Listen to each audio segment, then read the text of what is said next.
Hey ManCave, this is Bob from the Bob's N-Scale ManCave, and today is a review of the KATO Hiawatha, Olympia Hiawatha set.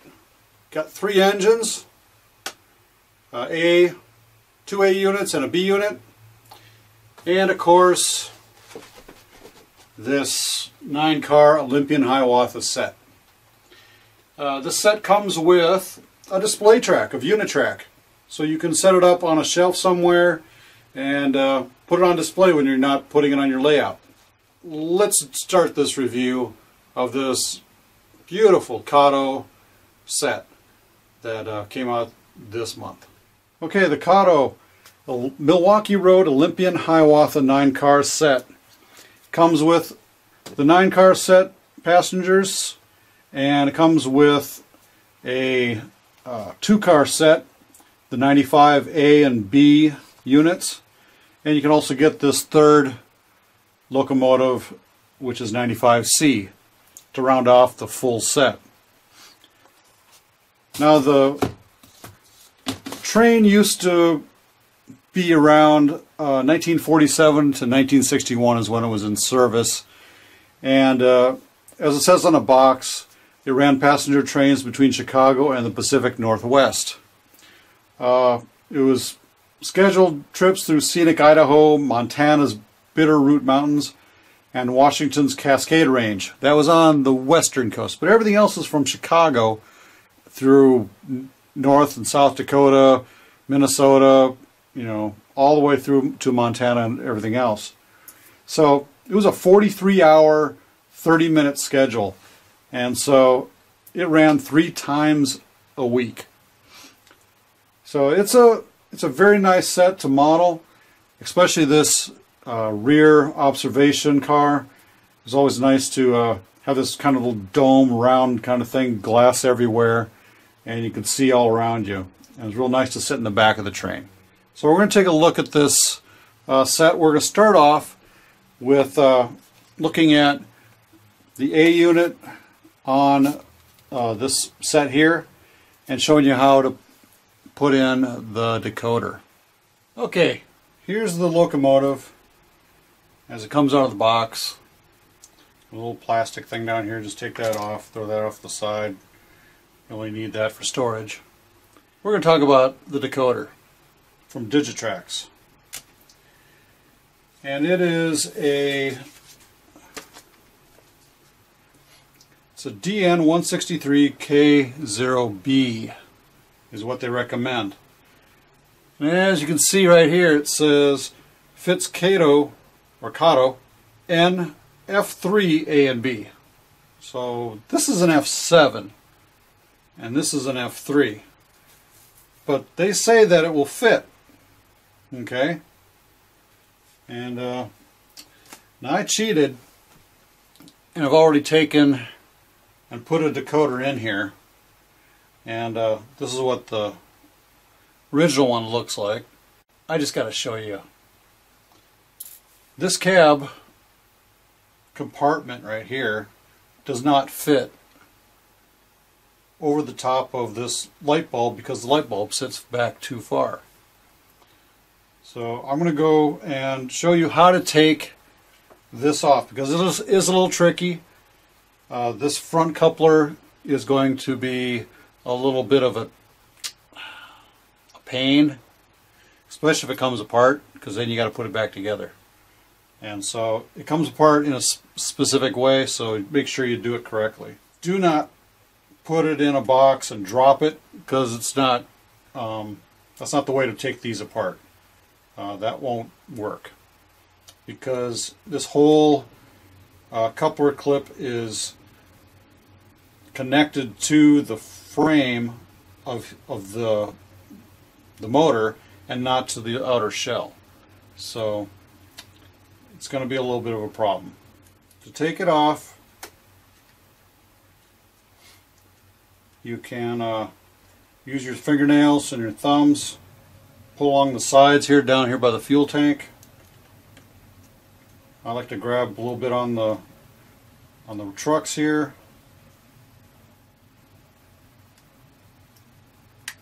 It just pops out a little bit once you get some leverage. Now, as you get the top off, slowly bring the motor back so that the coupler slides off and out of the little hole there in the front. Okay? If you don't do that, you try to just forcibly take it apart, this whole coupler assembly will slide off of here and come loose, and all the little pieces start falling out. The coupler is in two pieces. There's a kind of a spring pad behind it to kind of keep some pressure on it and keep it going straight. So that whole thing just kind of clips on to this other black piece right here. As you can see, this light sits back a little bit too far. And this is a Digitrax decoder, and this is the one that comes with it. So if I put this right over the top where it originally had come out, you can see that the original board, the bulb sticks past this gray clip-on right here, because this is supposed to clip right into the middle of that, into a couple holes, and the bulb is supposed to sit down in this little tiny depression right in here, and so it's supposed to bend down a little bit to go down to where the headlight's at. So as you can see, this will not fit. Not like the original board anyway. So if I try to put this on here, it's about 1/8 of an inch too short. So how do I fix that? Well, there's only two ways to fix it. Get a new board that does work, like maybe a TCS decoder, or I got to unsolder this LED, move it to where I want it to go, and solder in jumper wires to the LED to the board. I can do that by either cutting the LED off, so I don't have to unsolder the board exactly right where it's soldered to the LEDs, and then use the wire to just extend it, and so just make it fit, and that will or should work. Me, I'd rather find a drop-in decoder that actually fits in this locomotive. So I'm going to have to go down and take a look at my local hobby shop and have them compare it with a TCS decoder and see if it will work better than this Digitrax one. So all in all, it's pretty easy to put in a decoder. Once you pull off this board and you pull this off, basically you're supposed to squeeze the sides here, which spread out the top, and this cab panel will pop off. My experience did not work like that.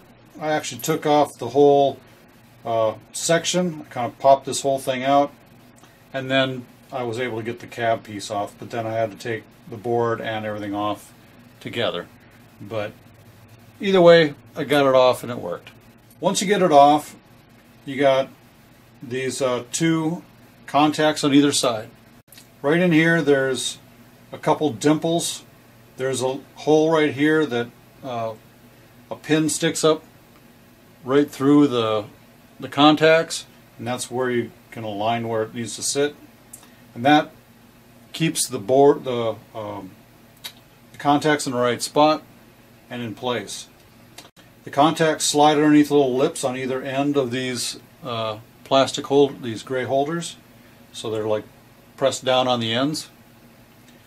When you take them off, there's some Kapton tape, and you lay it over the edge right where these contacts will fold over onto the board. On both of them you put Kapton tape on it, and then when you put down the board, press it down, press these tabs all the way down so they make full contact with it. So you just kind of really press right here on the edge where it's folded over once you put it back in, so that this gray tab will lock in place and provide good contact to the board. What I recommend is you tin the pad with solder and the contacts for the engine motors, and then solder the tabs to the decoder. That will ensure that you never lose electrical power to your motor, and it just sits there and does nothing except operate the headlight. So once you put that all together, this is supposed to go on top, and it's supposed to sit right here, but I can't put it down.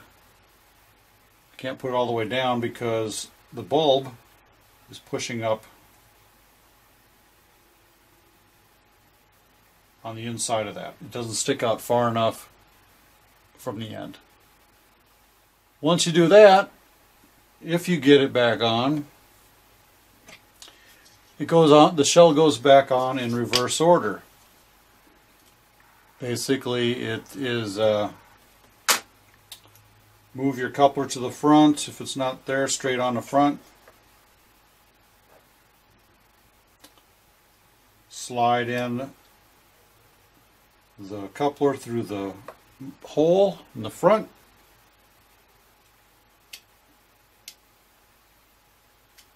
This doesn't work if you put the magnetic trip pins in. You have to pull those out first. I'm not using magnetic trip pins with my KATOs, so and it just snaps right in place and it's ready to go. Before you put the cover on, of course, test it and make sure that everything works, and you'll be on to your next locomotive that you need to put a decoder in. Okay, since I'm having trouble with this decoder and I can't get it to work, I'm not going to show you the decoder in operate, or the locomotive in operation, because it doesn't really like to operate. As you can see, I've got this A unit here, I also have the B unit and also the C unit, all in its configuration. This FP7A is the front runner of the consist, and it's a standard FP7. It's a little bit longer than an F7, I think. Slightly different modifications to it.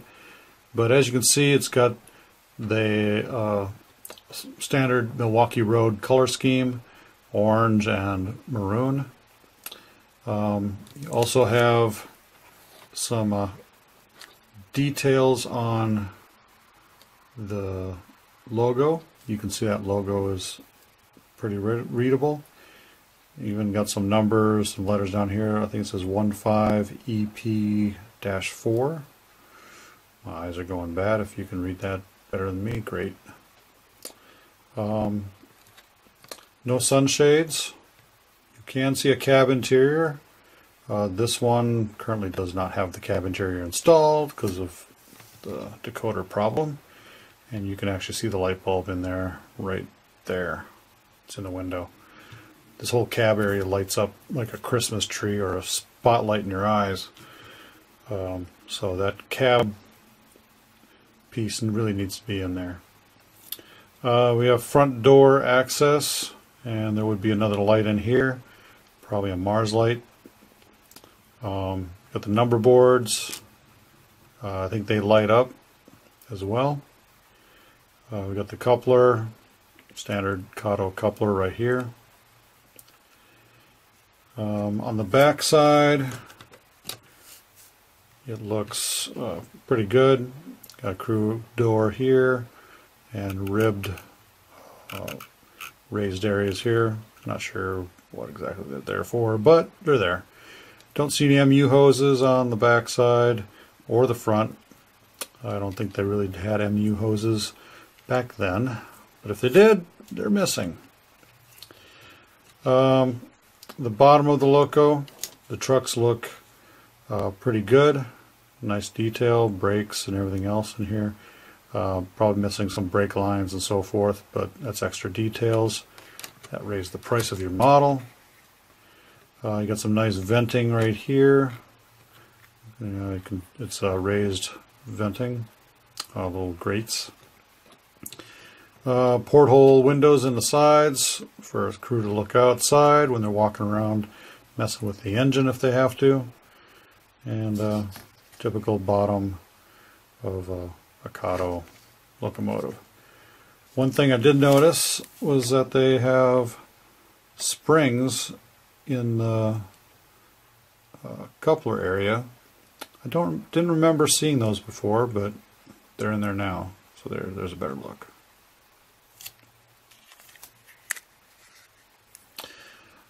On top, you have the horns over here in the front, and then you have 4 exhaust fans, 3 of which are open to the elements, and this 4th one is covered up with a winterization hatch that helps keep some of the heat in to keep the radiator from freezing in the cold winter months, and some other details in here. A lot of rivets on these panels, and so for you rivet counters, if you want to count them, you can do so. I am not going to count them. I don't really care.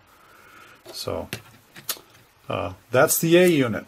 The C unit looks just like that one, but it sits backwards. Okay.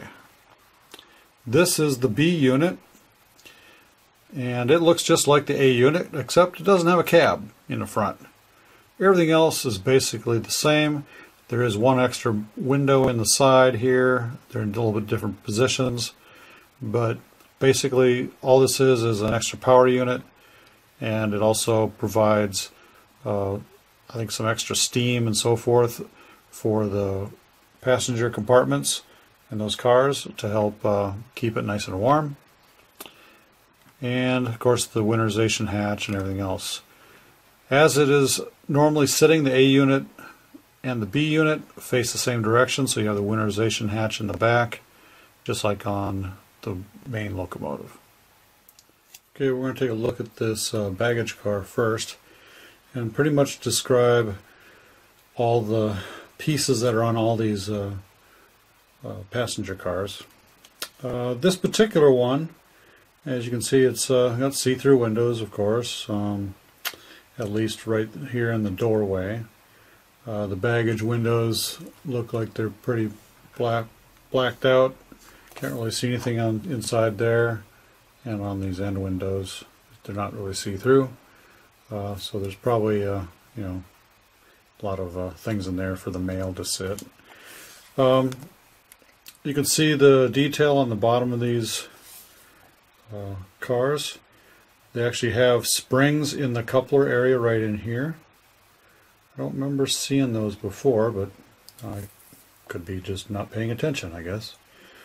You do have the Made in Japan and the KATO logo right here on the bottom. If you seem to forget what they look like, you know who makes them. Got some hatches up on top, some nice ribbing, some air vents where you get some cooling into the car itself. You know, back then they didn't really have air conditioning, so you had just to crank open a window if you wanted to cool the place off. So get some airflow.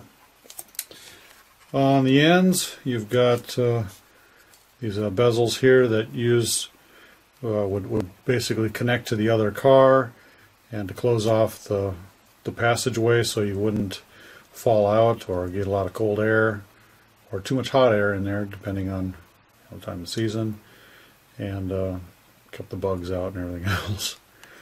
Some nice ribbing on the sides, and on the other side we have the same thing but with a brake wheel on this side. Now you have short shank couplers on here, so they sit really close to the other cars to give that feeling that these are actually connected, even though they're not. And so they do look pretty good. Okay, on to the next car. You can see how close these are together when they're coupled, and they stay together pretty well. So the next car here is a 48-seat coach, and there it is see-through all the way through. You can see the seats and so forth in there, and it looks pretty well detailed to me. Same thing with on the top, they have hatches and air vents. Pretty much a lot of the same details on the bottom. We go to another 48-seat coach, and then we get to the Superdome, which is one of the favorite cars on this consist, and it features a double-decker seating arrangement. You got seats down below, just a few windows. There might be some lounging areas in here where there's no windows, and stairways and so forth, but everybody wants to go upstairs and look out the big windows on top. This is a nice looking dome car, and you got windows on the front and back, so you can see across the train and see what's coming in front of you or going behind you if you're going through a tunnel and trees and all sorts of neat stuff. The next car is the diner. Now, as you can see, they have a bunch of smokestacks and air vents over on this end. This is probably where the kitchen was located, and some other vents and so forth. You have dining seats in here where people would come down and sit and eat for dinner, or come just pick up their stuff and go back to their seat wherever they were at. The next one is a 14-section Tour a Luxe sleeper car. Now, I'm not sure how a sleeper car can be see-through like that without any cabins. Mostly seats, unless everything kind of folds down from the top. You know, you kind of had one of those kind of cars where all the beds were above the heads of the people, and they just folded down.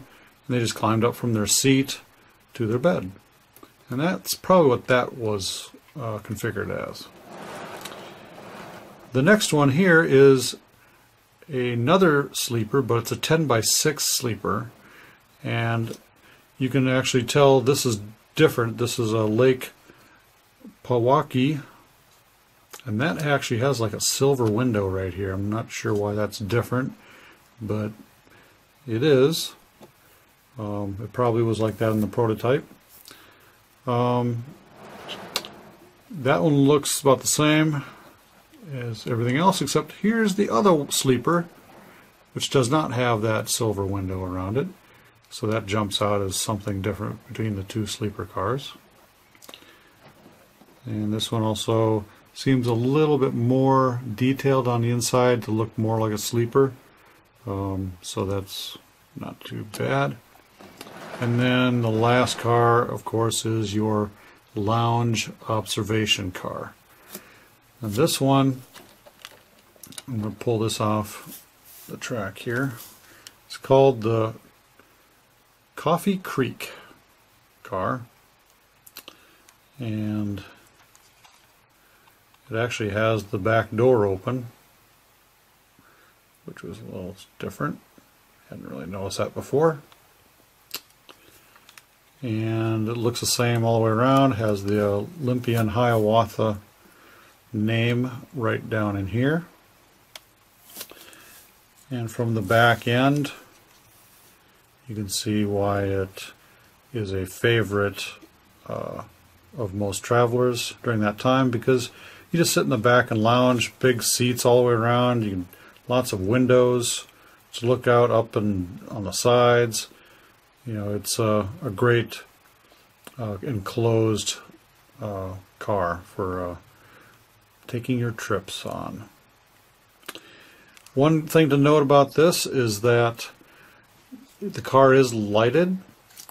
So these red markers right here on the end, they light up. And this tail light also lights up. And we'll show you that next in the dark. Okay, with the lights off, here's the observation car, the way it looks. We got red markers back here. The whole interior seems to be lit up, and there is also a tail light on the back as well. It looks really nice in the dark. You're definitely going to be able to see the end of your train if you're doing night operations and driving this thing around. You'll know where the end of the train is. There's no mistaking it.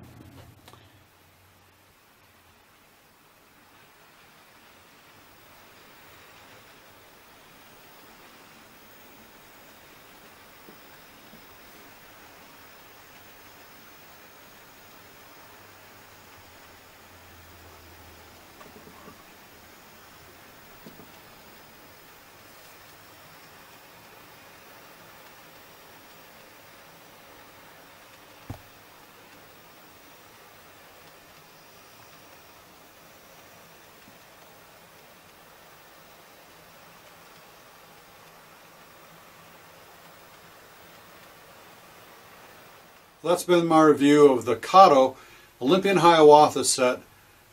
9 cars, 3 engines, and extra track to display it on. I really enjoy the set. It's going to look good on my layout. And the only really bad thing I saw about it was that the Digitrack's decoder does not fit into the locomotive like they say it should, because it actually is made for an F3, which is a little bit shorter than an F7, and so the light bulb is not long enough from the edge of the board to actually fit in the place it needs to fit into for the headlight. The cab panel sits down on top of it and it just gets in the way, so you have to modify the decoder just to make it fit.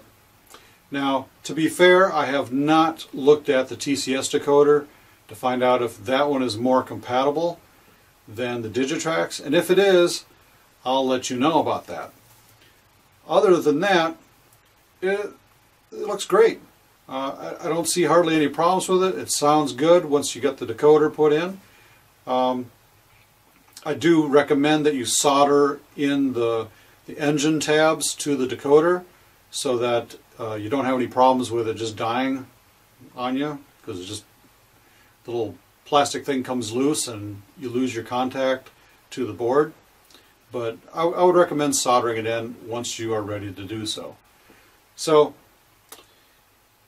all in all, it's a great little set. So, as always, ManCavians, happy model railroading, and stay off those tracks. Bye. So if you like what you saw here today, go ahead and click subscribe down here below, or follow my Facebook, Google+, Twitter, and my Instagram, links down here below in the comments. Also, click on one of my other links for videos as well. As always, ManCavians, happy model railroading, stay off the tracks. Bye.